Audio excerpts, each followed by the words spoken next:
ये प्रोग्राम है आज के मेहमान और हमारे आज के मेहमान हैं डॉक्टर राजेंद्र कुमार धामीजा। डॉक्टर साहब का जो आकाशवाणी से रिश्ता है ना वो इतना पुराना है और रश्मि तो मुझे लगता है बहुत सारी पुरानी यादें भी ताजा कर रही होंगी।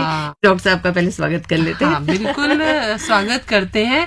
आज हमारे जो मेहमान है प्रोफेसर डॉक्टर राजेंद्र कुमार धामीजा, आप हैं डायरेक्टर प्रोफेसर ऑफ न्यूरोलॉजी इभास और हमारे आकाशवाणी से एक बहुत लंबी अवधि से जुड़े रहे हैं प्रीति। और मैं सबसे पहले नमस्कार करते हुए प्रोफेसर डॉक्टर राजेंद्र कुमार धामीजा जी का बहुत बहुत स्वागत करती हूँ हमारे गोल्ड के स्टूडियो में। धन्यवाद प्रीति जी और रश्मि जी। बहुत बहुत खुशी है मुझे यहाँ आकर, क्योंकि मैं बहुत सालों से तकरीबन 40 सालों से आकाशवाणी से जुड़ा हुआ हूँ। मुझे बहुत प्रिविलेज है और मुझे ये ऑनर भी है कि मैं आकाशवाणी से जुड़ा हूँ और मेरी बहुत सारी यादें हैं पिछले 40 सालों में स्टूडेंट लाइफ से आज तक जितने भी मैंने कार्यक्रम किए हैं और न केवल कार्यक्रम किए हैं, मैंने प्रोग्राम्स को कंपेयर किया है, मैंने एंकरिंग की है, मैंने अपनी शिफ्ट्स की हैं एज एन कैजुअल अनाउंसर और फिर न्यूज रीडर का भी काम किया है कुछ समय तक, हिंदी के न्यूज रीडर का। और ये बहुत सुहाना सफर, एजुकेशनल और लर्निंग एक्सपीरियंस रहा है, क्योंकि जब आप आकाशवाणी में काम करते हैं तो तैयारी करके भी आते हैं और लोगों से भी जुड़ते हैं और बहुत कुछ सीखने को मिलता है। ये बहुत प्यारा रिश्ता बनता है। डॉक्टर साहब ने ना सुहाना सफर कहा है तो मैं सोच रही थी गीत यहाँ सुन लेते हैं, सुहाना सफर और ये मौसम हंसी, तो ये मौसम और हंसी हो जाएगा और ये सफर और भी सुहाना हो जाएगा। सुहाना सफर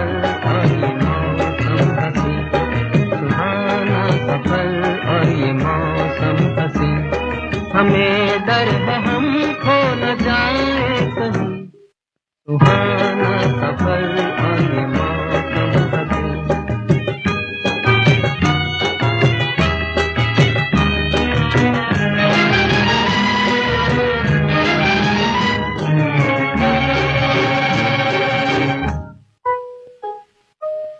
ये कौन हंसता है फूलों में छुप कर, बाहर बेचैन है किसकी धुन पर। ये कौन हंसता है फूलों में छुप कर, बाहर बेचैन है किसकी धुन पर। कहीं गुनगुन कहीं रुनझुन के जैसे नाचे जमीन। सुहाना सफर और ये मौसम हंसी, हमें डर है हम खो न जाए कहीं। सुहाना सफर और ये मौसम हंसी।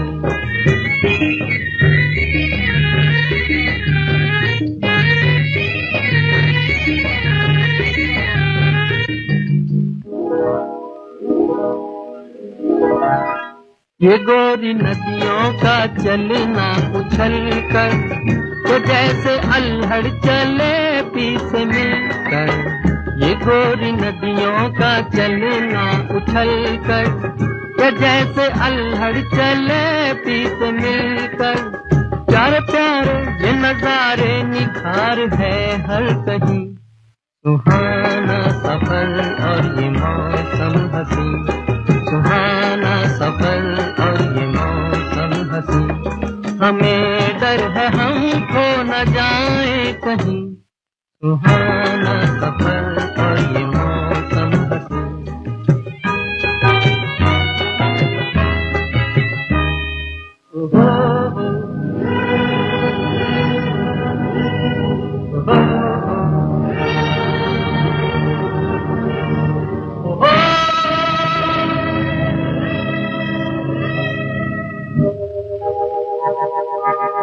वो आसमां झुक रहा है जमीन पर, वो आसमां झुक रहा है जमीन पर। ये मिलन हमने देखा यहीं पर, वो आसमां झुक रहा है जमीन पर। ये मिलन हमने देखा यहीं पर। मेरी दुनिया मेरे सपने मिलेंगे शायद यहीं। सुहाना सफर और ये मौसम हंसी, सुहाना सफर और ये मौसम हंसी, हमें डर है हम खो न जाए कहीं।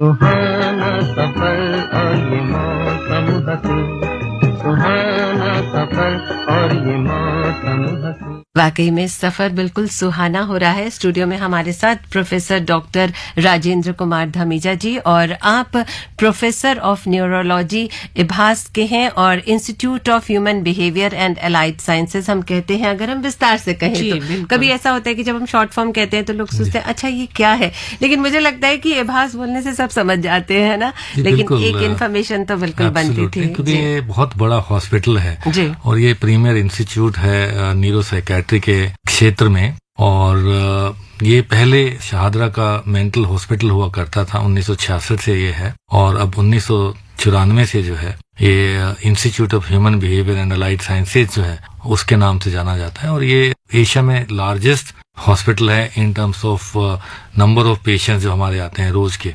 तकरीबन 2500 से 3000 पेशेंट जो हैं वो रोज आते हैं आउट पेशेंट क्लिनिक्स में। और बहुत बड़ा हॉस्पिटल है, 110 एकड़ का दिल्ली में लार्जेस्ट गवर्नमेंट हॉस्पिटल है, और इसमें सर्विसेज बहुत सारी हैं। तो जैसे जैसे हम कार्यक्रम में आगे बढ़ेंगे तो मैं विस्तार से बताऊंगा। और मुझे ये बड़ा ऑनर है कि मैं इस हॉस्पिटल का डायरेक्टर हूँ, और ये एक बहुत अहम भूमिका है और ये बहुत बड़ी जिम्मेवारी भी है। मुझे ये जिम्मेवारी संभालते हुए तकरीबन 1 साल और 4 महीने हुए हैं अभी, और लंबी पारी है अभी। देखते हैं हम क्या सर्विस, क्या और कुछ कर सकते हैं, और I am looking forward to it. Preeti, doctor साहब ने कहा लंबी पारी है अभी, लेकिन एक लंबी पारी वो खुद खेल चुके हैं आकाशवाणी के साथ, है ना, 40 साल का अनुभव, और तब से जुड़े हैं, जबकि वो खुद एक छात्र थे और MBBS कर रहे थे, और तब से जुड़े हुए हैं युवाणी से। तो डॉक्टर साहब, तब की बातें हम चाहे आपको लेके जाते हैं डाउन द मेमोरी लेन, यादों के उस गलियारे में, जब आप खुद एक यंग स्टूडेंट थे, तो उस समय की बात कुछ बताइए। देखिए, जब मैं मेडिकल कॉलेज में आया तो बहुत शौक था कला के क्षेत्र में। कॉलेज का एनवायरनमेंट भी बड़ा इनकरेजिंग था कि आप स्पोर्ट्स में पार्टिसिपेट करें या कल्चरल एक्टिविटीज में पार्टिसिपेट करें। तो रेडियो स्टेशन जो, मैं मेडिकल कॉलेज रोहतक में था, और Rohtak all India radio station जो था आकाशवाणी का, वहाँ पे कैजुअल अनाउंसर्स थे, वो बड़े पॉपुलर हुआ करते थे, बहुत ज्यादा। तो हमें ये लगता था कि काश हम भी ऐसा जो है, हमारी आवाज भी सुनाई दे, हमारी आवाज भी श्रोताओं तक जाए और हमें भी लोग पहचाने कि आप वही हैं जो रेडियो पे आते हैं। तो मैंने भी अपना ऐसे ही शुरुआत की थी युवानी में कंपेयरिंग पे। तो मैं शुरू में इंग्लिश का प्रोग्राम किया करता था, युवानी इन इंग्लिश, और खुद जाके 2 घंटे पहले रिकॉर्ड्स जो है लाइब्रेरी में जाके मैं छांटता था और क्यू शीट बनाता था, और अपने बिल्कुल 2 घंटे पहले जाना पड़ता था, और आप अपने पसंद के रिकॉर्ड्स, श्रोताओं के पसंद के रिकॉर्ड्स, आज के जमाने में तो आपके पास इलेक्ट्रॉनिक सब कुछ है, तब के जमाने में ग्रामोफोन के रिकॉर्ड्स हुआ करते थे, और आप जो है ट्यून इन करके आप चलाते थे और क्यू शीट बना के आप लेके जाते थे, और बहुत अच्छा एक्सपीरियंस था। और यंग लोगों के बीच में हम गेस्ट भी बुलाते थे तब, और कभी कभी हम प्रोग्राम की रिकॉर्डिंग भी क्या करते थे। तो इन्फॉर्मेशन, एजुकेशन, एंटरटेनमेंट, तीनों कंपोनेंट हम प्रोग्राम में लेके चलते थे। और इंग्लिश का प्रोग्राम तब बहुत पॉपुलर हुआ करता था, क्योंकि छोटे शहर में हर तरह के लोग होते थे, और वो एक ही प्रोग्राम था सप्ताह में, मंडे के दिन आया करता था, और 1 घंटा का जो प्रोग्राम था वो बहुत पॉपुलर था उस समय पर।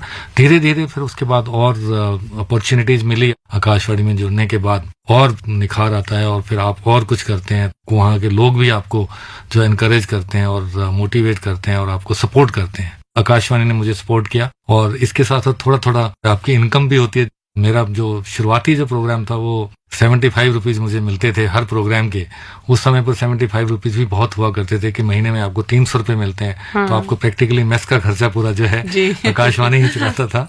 तो बहुत अच्छा लगता था कि आपको पॉपुलैरिटी भी मिल रही है, आपको लोग भी पहचानते हैं, और साथ में आपकी जेब खर्ची भी चल रही है। बड़ी सुंदर स्मृतियां सहेज कर रखी हुई है डॉक्टर साहब ने, कि जेब खर्च भी निकल रहा है, मनोरंजन भी हो रहा है, कुछ सीखने को भी मिल रहा है। मतलब अनाउंसर बनने का ख्वाब कहीं ना कहीं अपने मन में लेकर चल रहे थे, और वो पूरा भी किया। बिल्कुल, उसके लिए हमने, आपको पता है कि कैसे ऑडिशन करते हैं शुरुआत में, आपको अपीयर होना पड़ता है ऑडिशन के लिए, और बहुत सारे लोग आते हैं ऑडिशन में, मैं भी उन्हीं में से एक था।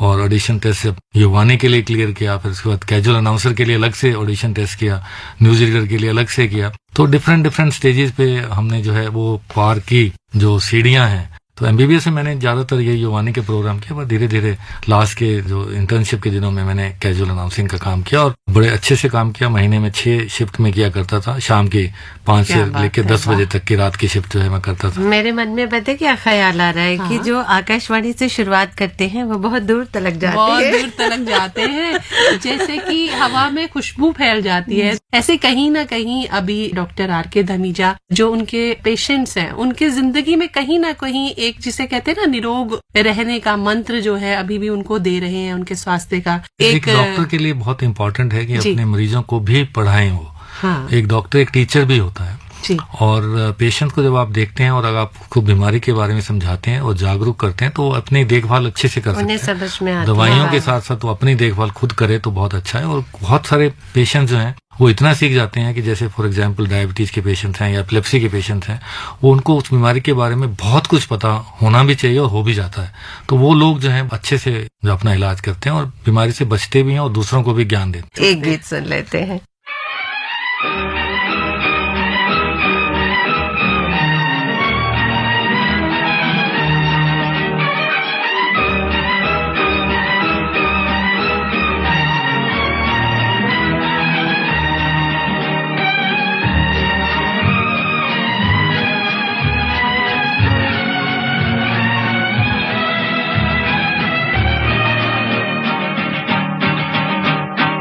कौन है जो सपनों में आया, कौन है जो दिल में समाया, तो झुक गया आसमां भी इश्क मेरा रंग लाया।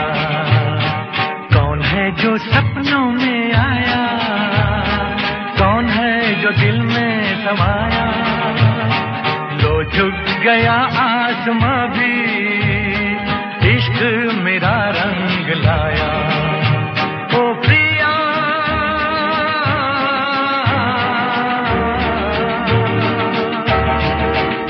ओ प्रिया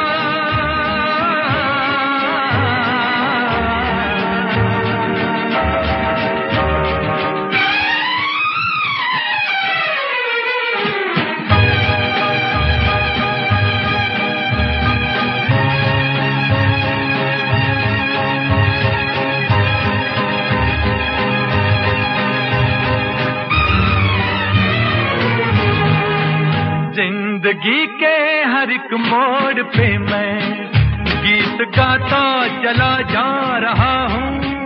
जिंदगी के हर एक मोड़ पे मैं गीत गाता चला जा रहा हूँ। बेखुदी का ये आलम न पूछो, मंजिलों से बढ़ा जा रहा हूँ, मंजिलों से बढ़ा जा रहा हूँ। कौन है जो सपनों में आया, कौन है जो दिल में समाया, तो झुक गया आसमां भी इश्क मेरा रंग लाया। ओ प्रिया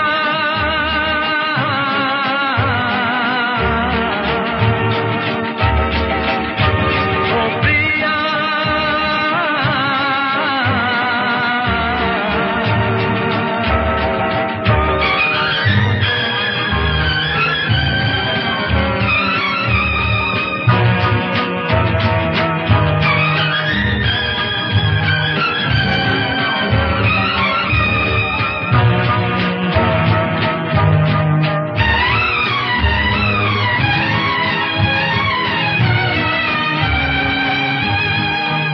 सज गई आज सारी दिशाएं, खुल गई आज जन्नत की राहें। सज गई आज सारी दिशाएं, खुल गई आज जन्नत की राहें। हुस्न जब से मेरा हो गया है, मुझ पे पड़ती है सबकी निगाहें, मुझ पे पड़ती है सबकी निगाहें। कौन है जो सपनों में आया, कौन है जो दिल में समाया, तो झुक गया आसमां भी इश्क मेरा रंग लाया। ओ प्रिया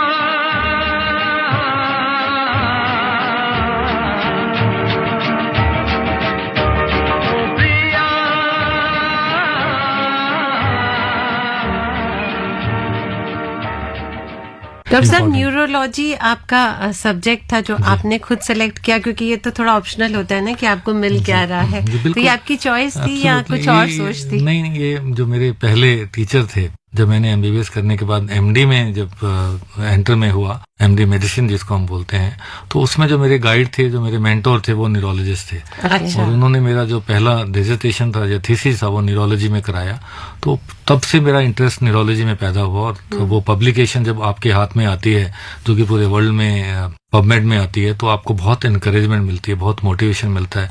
और वो आगे चल के फिर मैंने उसको अपना कैरियर चुना। बहुत साल में जो ऐसा मुझे लगा कि मेरा एक पैशन है, जो मेरा एक न्यूरोलॉजी में इंटरेस्ट है और जो पेशेंट्स मेरे हैं, तो उस वजह से न्यूरोलॉजी के फील्ड में आया। और न्यूरोलॉजी में जब मैं आया तो उसके आगे 30 सालों में न्यूरोलॉजी में बहुत कुछ चेंज हुआ।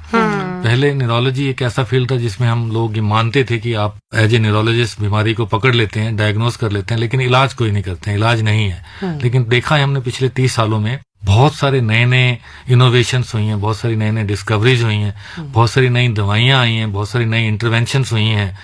तो अब वो लाइलाज बीमारियां नहीं हैं जो 30 साल पहले थी। जी, अभी भी बहुत कुछ आना बाकी है, लेकिन एक 30 सालों में एक रिवोल्यूशन आई है न्यूरोलॉजी के फील्ड में, और ये लोगों में बहुत अच्छा जानकारी लगता भी है। बहुत आई है। बिल्कुल, आपको ये देखना पड़ेगा कि ब्रेन हेल्थ जो है वो आज के समय में बहुत इंपॉर्टेंट लिखा है। अभी पिछले ही साल WHO में, जो वर्ल्ड हेल्थ ऑर्गेनाइजेशन है, उसकी जनरल असेंबली में एक रेजोल्यूशन पास हुआ है कि न्यूरोलॉजी और एपिलेप्सी को पूरे मेंबर स्टेट, यानी कि 200 के आसपास कंट्रीज हैं जो मेंबर्स हैं WHO को, सबको आह्वान किया गया है कि वो ब्रेन हेल्थ में इन्वेस्ट करें। अच्छा।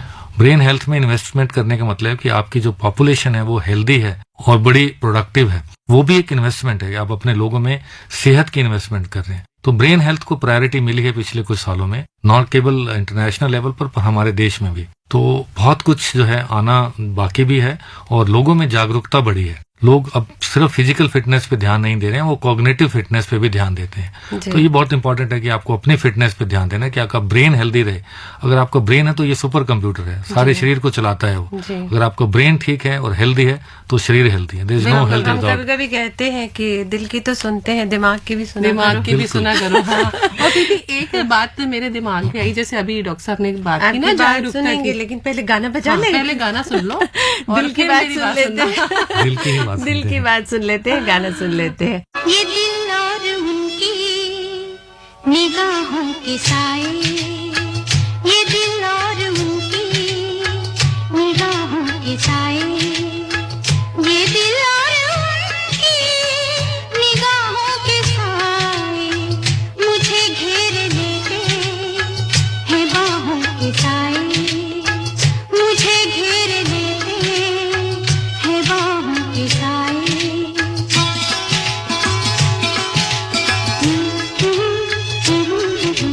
Mm-hmm.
हाँ रश्मि, आप कुछ बता रहे थे, मैंने दिल की बात कही, अब आप दिमाग की बात बताइए।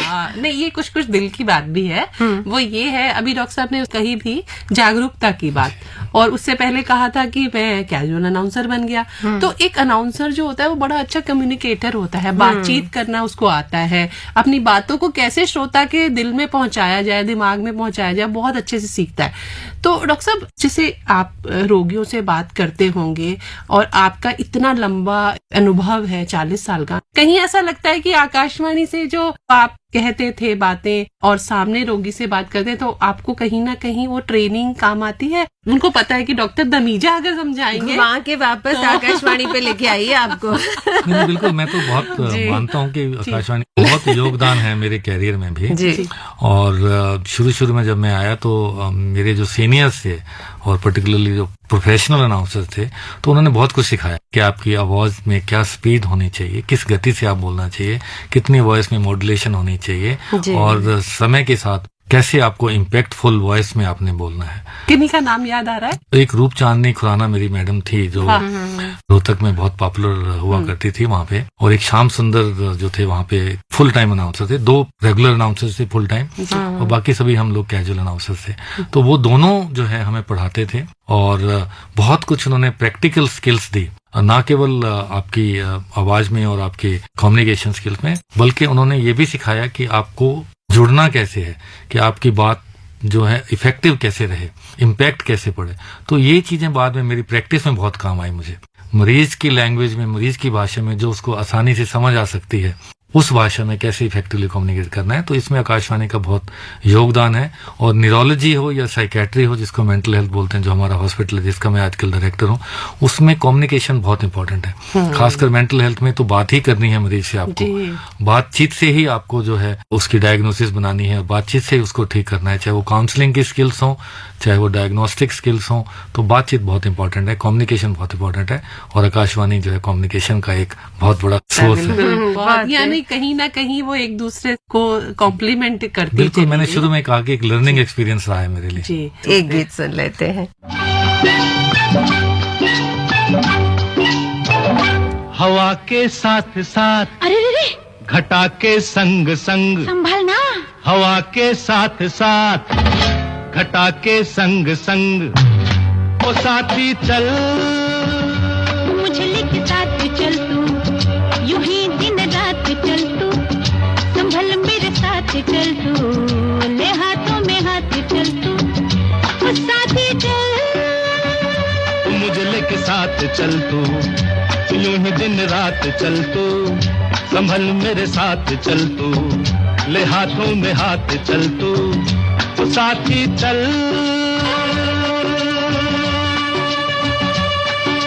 एक तो ये मौसम है बड़ा सुहाना, ला ला ला ला ला ला, एक तो ये मौसम है बड़ा सुहाना, पे अपना दिल भी है दीवाना, पर्वत से आके ना टकरा जाना, तू बन के बादल, ओ साथी चल, मुझे लेके साथ चल तू, यूं ही दिन रात चल तू, संभल मेरे साथ चल तू, ले हाथों में हाथ चल तू, ओ साथी चल।